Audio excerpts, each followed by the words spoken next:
అసలు ఏది బాలేదు, అసలు ఏది బాలేదు, అసలు ఏది బాలేదు. ఫస్ట్ ఆఫ్ ఆల్గా మూవీ నేను చాలా ఎక్స్పెక్టేషన్ వేరే ఉండే, కానీ స్టోరీ మాత్రం నార్మల్గా ఉంది. ఏంటంటే ఇందులో ఉంది, సినిమాలోనే ఉంది స్టోరీ మొత్తం. భరత మహాశైలకు విజ్ఞప్తి ఏంటంటే, పెళ్ళైన వాళ్ళు పక్కన పిల్లం పెట్టుకొని పిల్లం మీద కొంచెం బోర్గా ఫీల్ అయ్యి వేరే అమ్మాయిలని చూస్తుంటారు కదా, అదే కాన్సెప్ట్ ఇక్కడ. వేరే అమ్మాయిని చూసి వేరే అమ్మాయితో ఎఫైర్స్ పెట్టుకొని, ఒకవేళ బయట వాళ్ళు ఎవరు చెప్పినా భార్యకి నమ్మదు.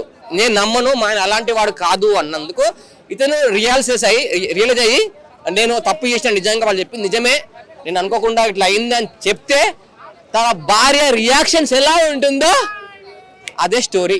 ఇందులో ఉన్న లైన్ ఇద్దే. ఇందులో చాలా మంది యాక్టర్స్ ఉన్నారు. వెన్నెల కిషోర్ గారు ఉన్నారు, సునీల్ గారు ఉన్నారు, సత్య గారు ఉన్నారు, గిడప్ సింగ్ గారు ఉన్నారు.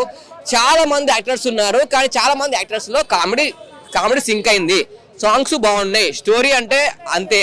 కానీ songs and elevations, music, background ఇది మాత్రం ఓకే. స్టోరీ పరంగా అయితే ఇంతే ఉంది. ఇంకా చెప్పాలంటే మాకు ఇంకా అర్థం కావట్లేదు. కానీ ఇంకొకటి ఏంటంటే, మన రవితేజ గారు మొన్న మాస్ మహారాజా సినిమా కొంచెం అంత ఉంది, ఈ సినిమా కష్టంగా మీరు ఇట్టు కొడతారని చెప్పి అనుకొని వచ్చాము.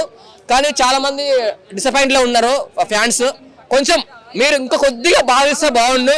ఎందుకంటే నేను కూడా చాలా ఫీల్ అవుతున్నాను. ఎందుకంటే మాస్ మహారాజా ఒకప్పుడు మాస్ సినిమా, ఒకప్పుడు అలాంటి సినిమాలు చాలా ఉండే. కానీ అలాంటి సినిమాల్లో అంత అనిపించలేదు నాకు. చాలా డల్ గా ఫీల్ అవుతున్నాం, చాలా బాధగా ఉంది ఫస్ట్ ఆఫ్ ఆల్.